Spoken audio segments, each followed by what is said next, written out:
10 matches unbeaten, top 4 within touching distance.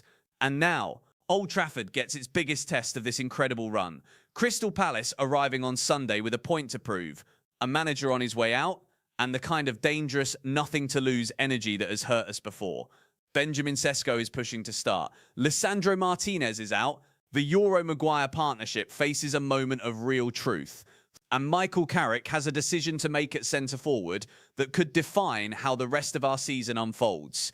This is everything you need to know. The team news, the tactics, the injury situation, the stakes.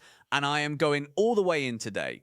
Welcome to Mike MUFC Updates. I'm Mike. If you are new here, make sure you subscribe right now, hit the like button, turn on those notifications, and stay with me until the very end because I am saving the most important tactical breakdown for the final section of this video. You do not want to miss it. Right, let's get into it. 10 Premier League matches without defeat. 16 points from 18 under Michael Carrick.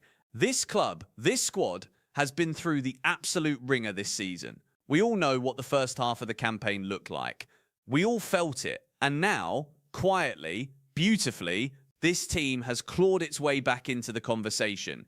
4th place, 3 points clear. With a game at Old Trafford against a Crystal Palace side that is flat on their feet after playing European football on Thursday night. Now listen, I will not stand here and pretend the job is done. I have been a Manchester United fan long enough to know that comfort is the most dangerous thing we can feel right now. But I will also not pretend this moment is not significant, because it is. This Sunday is a genuine 6-pointer in the context of our top 4 ambitions, and how we perform, not just the result, but how we perform, will tell us a great deal about who this team actually is. Let me go straight to the headline. Benjamin Sesko is pushing to start against Crystal Palace, and after what he has done in the last 4 appearances, I think he deserves that chance. 3 goals in 4 games, all of them important. The winner at Everton on Monday night, arriving off the bench, needing just 13 minutes to change the match. The kid is 22 years old, and he is playing with the composure of a player who belongs at the very top. 5 non-penalty Premier League goals in 2026. No player in the entire division has more in that period. Let that sink in for a moment. Here is the thing that excites me most about Sesko. It is not just the goals, it is how he scores them. Positioning, movement, hold-up play that gives the midfield a real reference point. He is giving Carrick something that Amad Diallo and Mbeumo, despite their quality, cannot give: a genuine presence through the centre.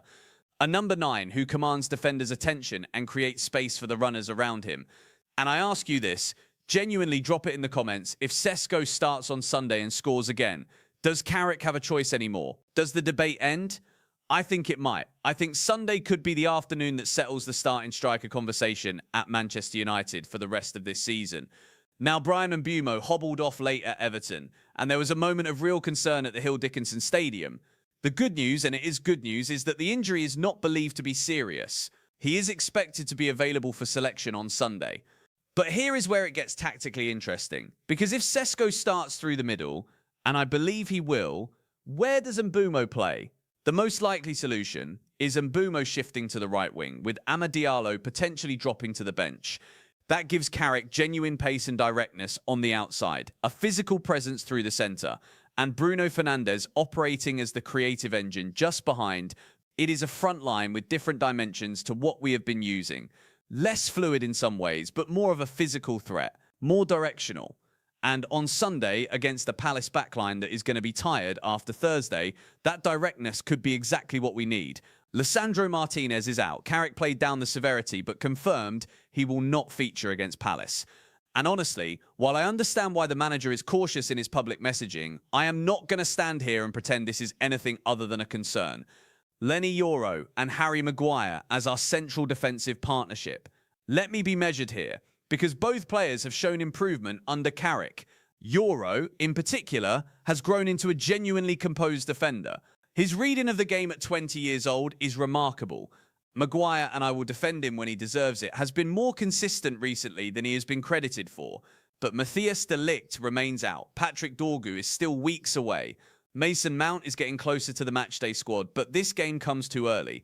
The depth behind that backline is paper thin, and we all know it. Back-to-back clean sheets would be a historic achievement for this squad this season. We have not managed it once. Can Euro and Maguire deliver that against Palace? With Casemiro and Mainu protecting them and the crowd at Old Trafford behind them, I think they can. But it will take discipline, concentration, and probably a performance from Andre Onana in goal at some point. Now, I need to talk about Crystal Palace, because I think some supporters are going to walk into Sunday with a level of overconfidence that this fixture simply does not deserve. Yes, Oliver Glasner has announced he is leaving in the summer. Yes, that creates a lame duck dynamic around the club. But here is what I know about Glasner. He is a proud, meticulous coach, and a man like that does not suddenly stop caring because he has one foot out the door. Palace will be organised, Palace will be dangerous on the counter, and Palace have won their last 2 visits to Old Trafford. Let me say that again. Their last 2 visits, they could become the first London club to win 3 consecutive matches at Old Trafford.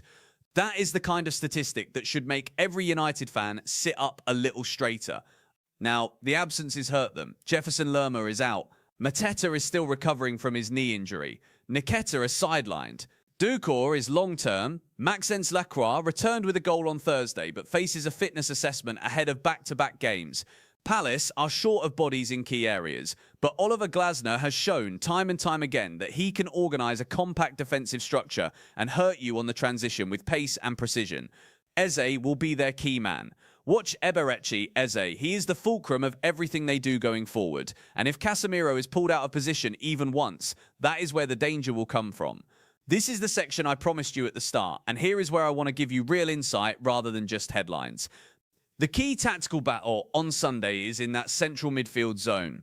Casemiro and Manua as a double pivot, their discipline, their positional awareness, their ability to stay compact and prevent Palace from finding space in behind our centre-backs. That is the foundation. Everything else is built on. Casemiro has been reinvigorated under CARRICK. He is playing with authority and intelligence again. But he cannot afford to get caught upfield. The moment he pushes too high and Palace hit a quick transition, Euro and Maguire are exposed one-on-one. And with the pace that Palace carry, even without Mateta and Nketiah, that is a problem. Maino, and this is a conversation I want to have with you in the comments. Is he ready to carry that defensive responsibility alongside Casemiro? Because the creative burden he also carries is enormous. Balancing both sides of that role on a big Premier League afternoon at Old Trafford is a serious ask for a 20-year-old. The other key factor, freshness. We had 5 days of rest after Everton. Palace played 90 minutes of European football on Thursday. By the 65th, 70th minute of Sunday's match, their legs will be gone. That is when Sesko's physical presence becomes even more valuable. That is when the width of Mbero or whoever comes on from the bench can stretch and exploit a tiring defensive line. Carrick knows this. His substitutions have been sharp in recent weeks.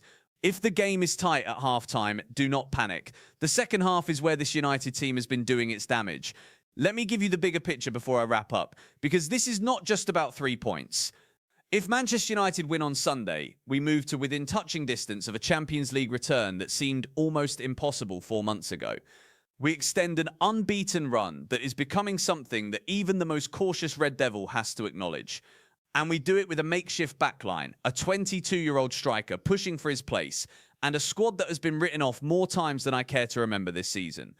If we drop points, especially at Old Trafford, especially against the depleted Palace side on tired legs, the top 4 conversation becomes significantly more complicated. Chelsea and Liverpool will not wait. The margin for error is shrinking. This is a must-win in everything but name, and I believe this squad knows it. Lamon's in goal, Dalot at right-back, Shaw on the left, Euro and Maguire at centre-back, Casemiro and Mainu in the double pivot, Amabod on the left, Mbeumo on the right, Bruno Fernandes in the number 10 role, and Benjamin Sesko leading the line. That is my prediction. That is the team I expect Carrick to send out. And that is the team I believe on this ground, on this occasion, has more than enough to get the job done. Sunday afternoon, Old Trafford, kickoff at 2 o'clock. This is our moment, United. That is it from me today. If you found this video valuable, please hit the like button right now. It genuinely helps this channel reach more Red Devils around the world. Subscribe if you have not already. Leave your predicted lineup in the comments. Tell me, does Sesko start? And more importantly, do you think we keep a clean sheet? I am Mike. This is Mike MUFC Updates. United till the end, and I will see you for the matchday build-up very soon.